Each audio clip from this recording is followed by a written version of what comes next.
네, 어릴 적에 여러분 보면 집에서 많은 분들이 이 뜨개질을 여러분 했죠.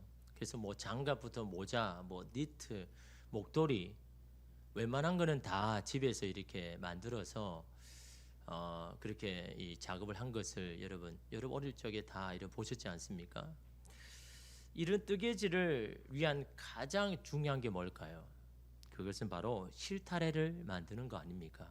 그래서 저도 이 실타래를 이렇게 하다가 많이 이렇게 야단을 맞기도 했습니다. 자꾸 딴 데 신경 쓰지 말고 여기 좀 집중해라, 잘 붙들어라라고 그런 말들을 여러분 많이 이렇게 들었는데, 왜냐하면 이 술술 풀리는 이 실타래가 이 뜨개질을 하는데 너무너무 중요하니까. 여러분 요즘처럼 뭐 환한 조명 아래 하는 게 아니잖아요. 어두침침한 조명 아래에서 그 몇 시간을 여러분 무릎이 아프도록 여러분 그 한 땀 한 땀 뜨개질을 할 때 여러분 그 실이 술술 풀리면 얼마나 좋습니까? 그죠? 그럼 뭐 진도도 잘 나가고 할 텐데 이게 한 번씩 이게 꼬여버리면 이게 참 낭비거든요. 한 번 꼬이면 계속 꼬이니까 어떻게 합니까? 어떤 경우에는 다시 다 풀어서 다시 시작할 때가 여러분 있지 않습니까?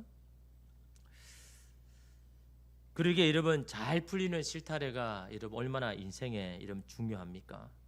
반면에 엉킨 실타래는요 모든 것을 중단하게 하는 참으로 힘든 것이 될 수 있죠. 가장 좋은 것은 처음부터 잘 여러분 실을 감으면 되지만 그게 잘 안 되는 거죠. 여러분 그게 인생 아닙니까?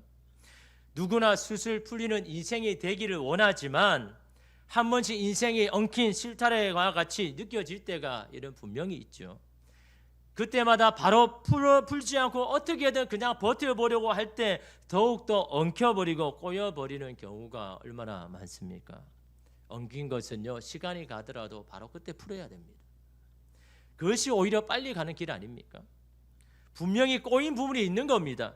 엉킨 시작점이 분명히 있다라는 거죠. 어디서 잘못되었는지를 그 시작이 분명히 있다라는 거죠. 그 하나를 풀면 다른 모든 것도 술술 풀려지는 것을 우리가 인생에서 여러분 경험하는 것 아닙니까?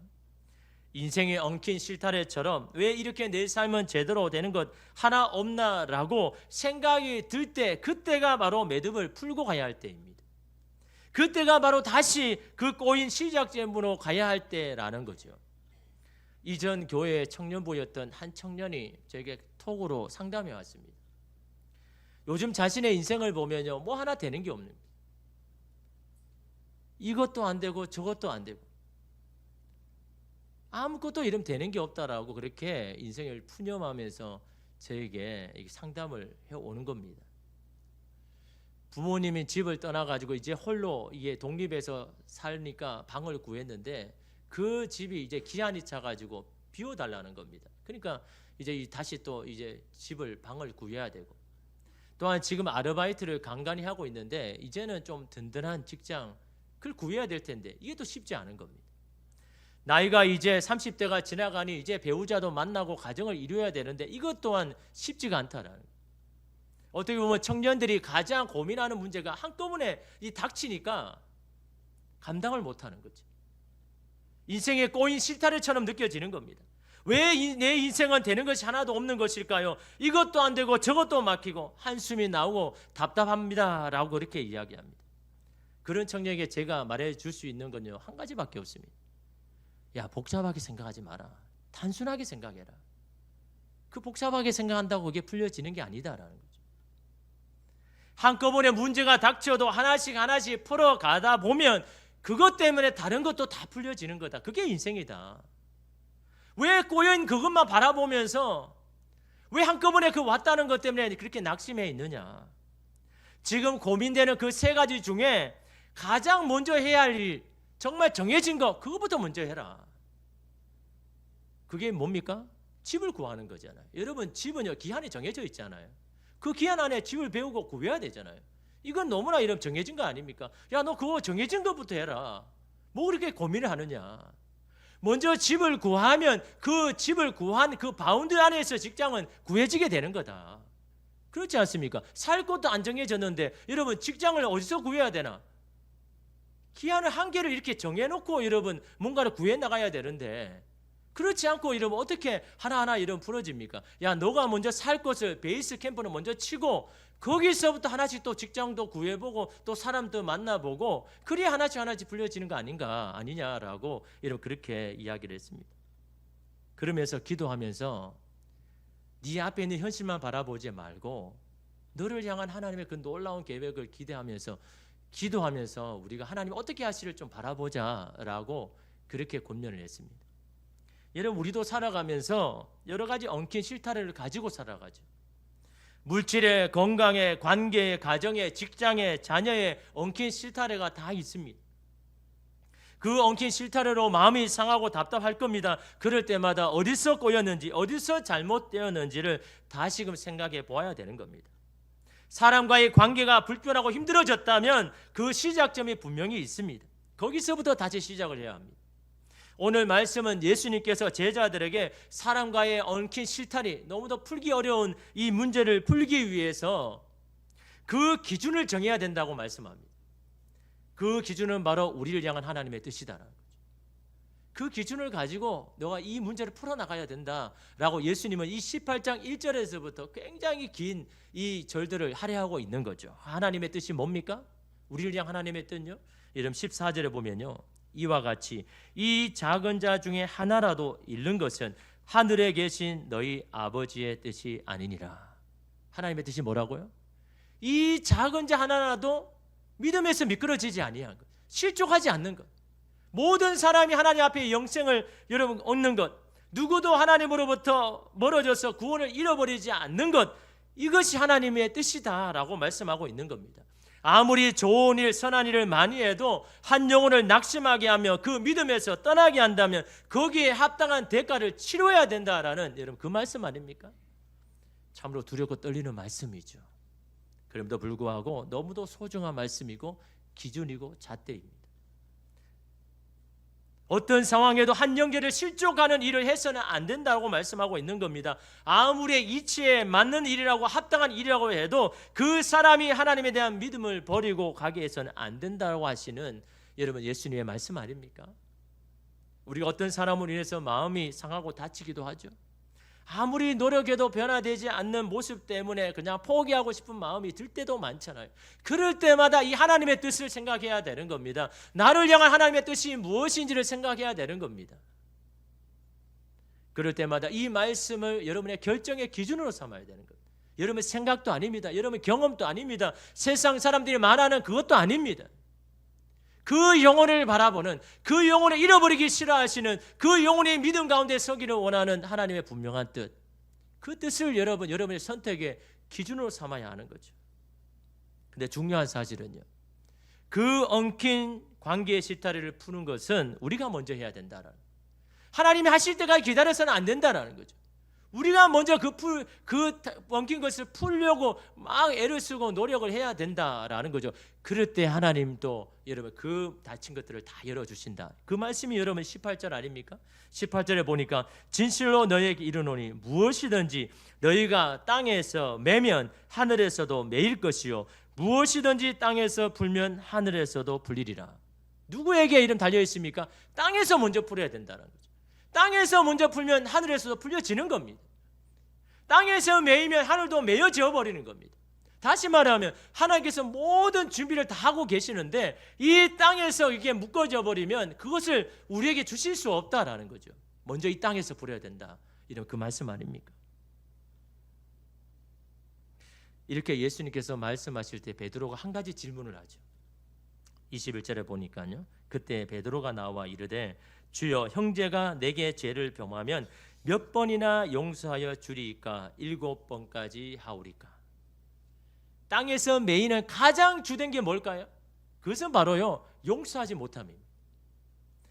그 사람을 용서하면 모든 것이 다 풀릴 것인데 이게 힘들다라는 거죠. 그 당시에 용서를 여러분 하는 횟수의 기준을 뭐라고 했습니까? 저번에 말씀드렸죠. 3번입니다. 3번. 야, 너가 3번만 하면 그 너 노력을 너 최선을 다한 거야. 그 3번이 너의 마음의 집을 벗을 수 있는 그 기준이야라고 한 게 이 3번인 거예요. 3번. 너 3번만 하면 너 잘한 거야. 너 할 일 다 했어. 그 횟수가 3번인데 베드로는 어떻습니까? 이 기준을 넘어서 7번을 제시하죠. 자기의 기준인 겁니다. 이 정도 하면 누구에게도 인정을 받고 납득시킬 수 있는 자신만의 기준을 여러분 이야기를 하고 있죠. 이 말씀에는 뭐가 있습니까? 나는 용서하고 싶은 마음이 없는데 하나님이 풀라고 하시니 사람의 보는 눈도 있고 해서 용서는 해야겠는데 몇 번을 해야 내 마음의 짐을 벗을 수 있을까요? 이게 여러분의 속리 아닙니까? 베드로의 오늘 저와 여러분의 마음도 이 마음 아닙니까? 나는 용서하기 싫은데 아니 말씀을 자꾸 읽으니까 자꾸 풀어야 된다고 하니까 용서해야 된다고 하니까 하나님 도대체 몇 번을 해야 하나님 내 마음의 짐을 이게 풀 수 있을까요? 여기에는요 나는 그래도 저 사람보다 낫다는 마음이 있는 겁니다. 내 허물은 저 사람에 비하면 난 아무것도 아니야 라고 하는 여러분 그 마음이 여러분 자리하고 있는 겁니다. 이 질문에 예수님 뭐라고 합니까? 22절에 보니까 예수께서 이르시되 내게 이르노니 7번뿐만 아니라 7번을 70번까지도 할지니라. 무슨 말입니까? 7번 하면 마음의 짐 풀립니까? 490번 하면 내 마음에 엉킨 마음의 감정이 풀어지냐라는 거죠. 그 말씀이 아닌 겁니다. 용서에는 횟수가 없다는 거예요. 정해지지 않았다는 거예요. 그 말씀을 하는 거예요. 용서에는 기준이 없다는 거예요. 더 깊은 의미를 보면 그런 마음으로는 너의 마음의 용서를 할 수 없다. 네 마음에 꼬인 그 실타를 풀 수 없다. 어떤 마음요? 내가 그래도 저 사람보다 낫다는 그 마음. 그 마음을 가지고 아무리 3번이든 7번이든 490번이든 해봐야 네 마음이 풀려지냐라는 거죠. 그런 마음으로 안 풀린다는 거예요. 그러면서 한 비유를 베드로에게 말씀하시죠. 여러분이 잘 아는 용서할 줄 모르는 종의 비유이죠. 이 비유에 먼저 누가 나옵니까? 10,000달란트 빚진 자가 나오죠. 한 임금이 10,000달란트 빚진 자에게 오셔서 결산을 하죠. 이제 빚을 갚을 때가 됐다. 그 빚을 이제 청산해라 라고 여러분 그렇게 말하죠. 여러분 10,000달란트가 얼마입니까? 한 달란트가 6,000데나리온입니다. 1데나리온은요 하루 일한 품삯입니다. 여러분 하루 품삯 10만 원으로 잡으면 1달란트가 얼마입니까? 6억입니다. 6억. 그러면 10,000달란트가 얼마입니까? 6조입니다. 6조. 무엇을 말하는 것일까요? 예수께서 10,000달란트라고 이야기할 때는 그건 뭘 의미하는 겁니까? 6조를 의미하는 게 아니라 갚을 수 없는 빚이다라는 겁니다. 만약 그 당시에 여러분 갚을 수 있는 어떤 한계가 여러분 10만 달란트라면 10만 달란트라고 비유했겠죠. 그냥 10,000달란트 정도만 해도 이걸 볼 때 이 사람은 도무지 갚을 수 없는 그 빚을 진 사람이다라는 것을 여러분 알려주기 위해서 이 비유를 하고 있는 겁니다. 요즘 SK그룹 회장이 여러분 이 부인과 이혼하면서 재산을 분할해서 여러분 줘야 될 금액이 조단위 아닙니까? 아무리 대단한 부자로 그런 현금 가지고 있는 사람이 누가 있을까요? 다 주식이고 부동산이죠. 그걸 다 처분해서 빚을 갚을 수 있는 사람이 어디 있습니까? 그것을 가능한 사람이 없는 겁니다. 오늘 말씀의 10,000달란트도 마찬가지입니다. 이 빚진 자는요 처음부터 청산할 수 없는 빚을 가졌다라는 거죠. 자신의 몸과 아내와 자신의 모든 소유를 팔아도 도무지 갚을 수 없는 그 빚을 가졌다라는 거죠. 그런 그를 임금이 탕감해 주었다라는 거죠. 다시 말하면 용서받을 수 없는 자를 용서해 주셨다라는 그런 의미로 말하고 있는 겁니다. 그런데 그거 어떻게 합니까? 길을 가다가 100데나리온 빚진 친구를 만나죠. 그 빚을 오늘 갚으라고 이야기합니다. 위협을 합니다. 목을 조릅니다. 100데나리온입니다. 얼마입니까? 1,000만 원. 6조 원을 탕감받은 자가 1,000만 원을 가지고 그를 옥에 가두고 기다려주지도 않고 용서하기를 거부하는 여러분 그 모습을 오늘 우리에게 보여주고 말씀합니다. 왜 그는 100데나리온 빚진 자를 탕감해 주지 않았을까요? 자신은 10,000달란트 탕감을 받았으면서 말입니다. 자신은 도무지 용서받지 못할 일을 용서함 받았음에도 불구하고 그는 왜 남을 용서하지 못하는 것일까요? 이것이 바로 우리 이야기입니다. 왜 우리는 누구를 용서하기가 이처럼 어려운 것일까요? 그가 나에게 한 일을 두고 생각하며 여전히 분노 가운데 있지 않습니까? 그 이유를 오늘 본문을 오늘 이후의 말씀을 통해서 찾아볼 수가 있습니다. 왜 그럴까요? 여러분, 10,000달란트 탕감을 받은 자가 하지 않는 게 뭘까요? 이런 상황에서, 지금 이 상황에서 10,000달란트 탕감 받은 자가 하지 않은 것, 빠뜨린 게 뭘까요? 여러분, 이걸 찾아야 되는 거예요. 얼마나 감격스러운 일입니까? 얼마나 기쁜 일입니까?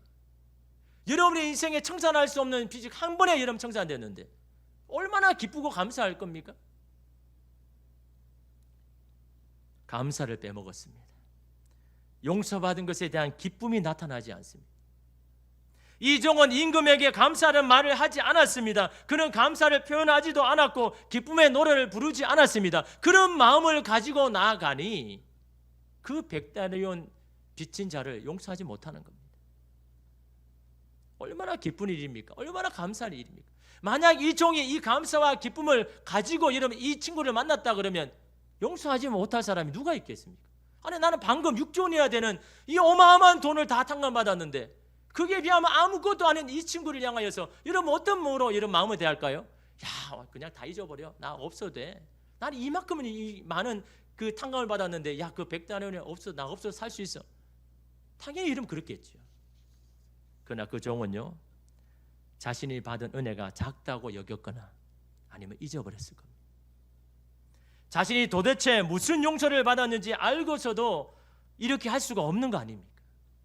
10,000달란트 탕감을 받은 자가 바로 저와 여러분 아닙니까? 용서받을 수 없는 자에게 내려주신 용서 아닙니까? 하루에도 수십 번 하나님의 뜻을 따르지 않고 죄를 짓는 것이 우리 아닙니까? 여러분, 그거 제가 한번 계산해 봤습니다. 우리가 만약에 하루에 10번 죄를 짓는다, 그 10번 용서를 받아야 되잖아요.